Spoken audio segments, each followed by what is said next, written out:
etc.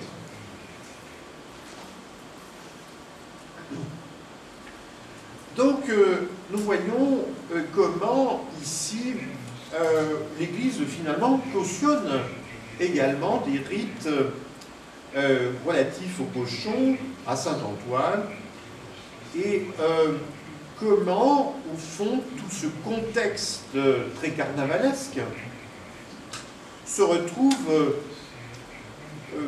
finalement très bien placé dans le contexte des commémorations de l'hiver qui débutent, je l'ai dit encore une fois, quarantaine de jours avant Noël.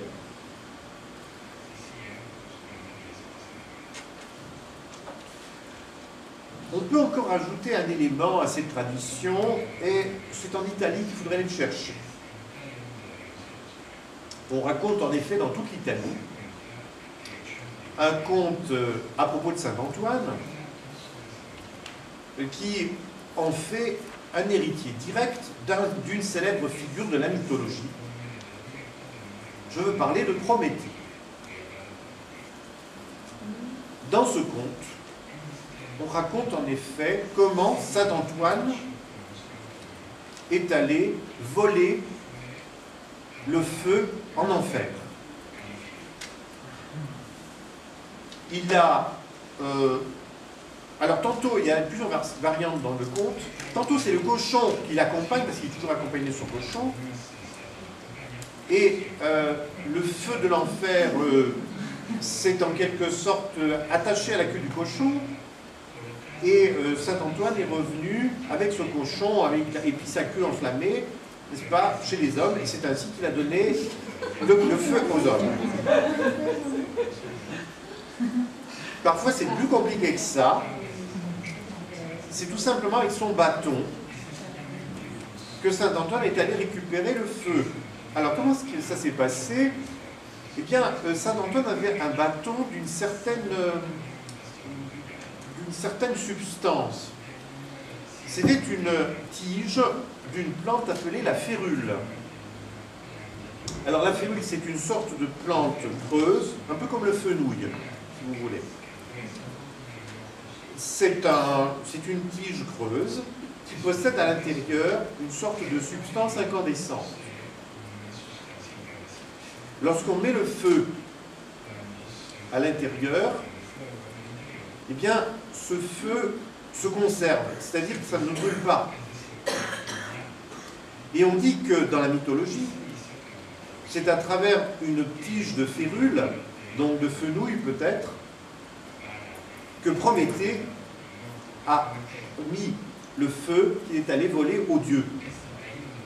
Parce que le problème du feu, c'est le problème de le transporter. Il ne s'agit pas simplement d'aller le voler, il faut aussi le transporter.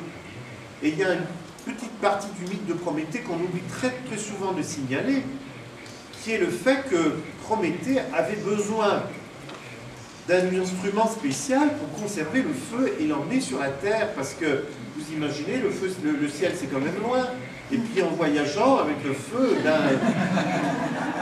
le feu peut s'éteindre, donc il fallait un moyen technique particulier, et donc le mythe nous le dit, ça, c'est dans les mythes grecs qu'on trouve ce petit détail, que c'est une tige de férule qui a permis à Prométhée de descendre du ciel avec le feu et de le conserver pour le donner aux hommes. Et Saint-Antoine a fait la même chose. Selon ce conte italien, c'est dans cette tige de férule, de fenouil si vous préférez, qu'il a conservé le feu et pu en donner un petit germe aux hommes qui ensuite s'en sont servis pour toutes sortes d'usages. Donc la figure de Prométhée qu'on imagine très souvent comme dans une interprétation mythologique peut-être un peu rapide à mon avis, comme le symbole de la révolte des hommes contre les dieux, moi je crois qu'il faut aussi l'analyser comme un symbole de l'intelligence de certains hommes par rapport aux dieux. Parce que si Prométhée n'avait pas eu l'intelligence de cette tige de fenouil, de cette tige de férule, eh bien il n'aurait jamais pu voler le feu aux dieux. Hein, voilà, donc ça c'était... donc dans la tradition populaire italienne, et c'est un conte que connaissent tous les Italiens, de l'Italie du Sud jusqu'à l'Italie du Nord, et dont un célèbre écrivain italien qui s'appelle Italo Calvino a conservé le témoignage, et donc c'est un des contes de Calvino, assez connu, sur Saint-Antoine qui va voler. C'est un très joli conte, hein, une belle histoire, très comique en même temps, et très très savoureuse.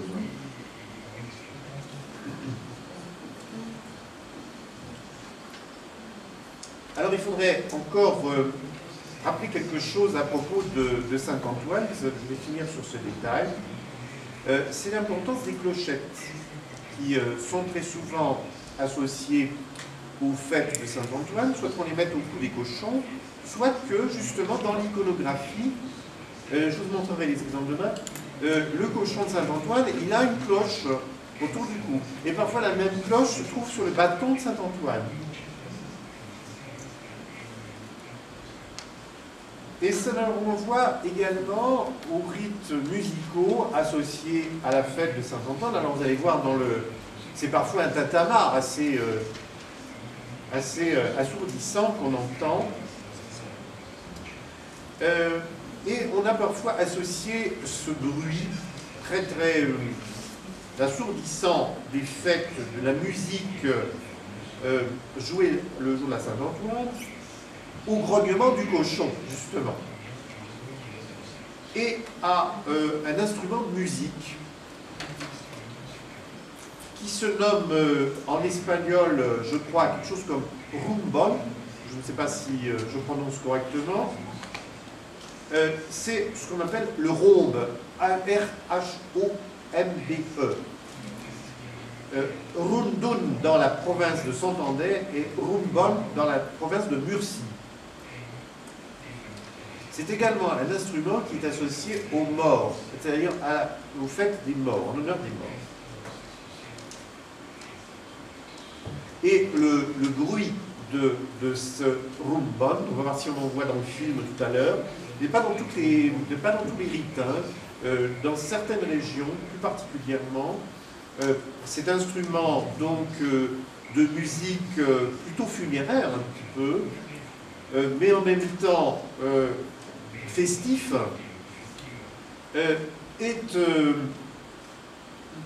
possède une très très longue tradition dans les rites relatifs aux commémorations des morts.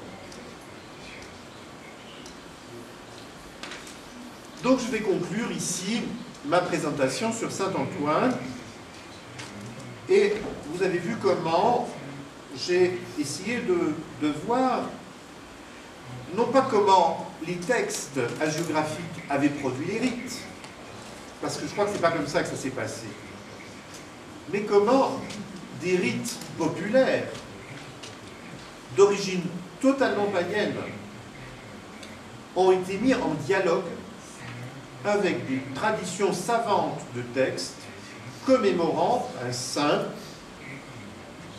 qui s'est trouvé associé à la fois au feu infernal, aux démons, d'une certaine manière, qu'il essayait de combattre, et très certainement également à une certaine période de l'année qui a été, dès le départ, quand même, puisque la fête n'a pas changé, enfin, ça a toujours été le 17 janvier, cette période solsticiale de renaissance du feu solaire. On voit bien comment le saint, sa tradition populaire et sa tradition savante ont fini par fusionner dans la création d'une sorte de figure d'intercesseur. J'ai envie de parler d'un guide des âmes aussi, dont saint Antoine semble être le modèle, puisqu'il permet aux âmes de voyager paisiblement dans l'obscurité de l'hiver, à l'écart des menaces des démons. Le christianisme a donc ici très certainement hérité bien des traits anciens des mythologies pré-chrétiennes,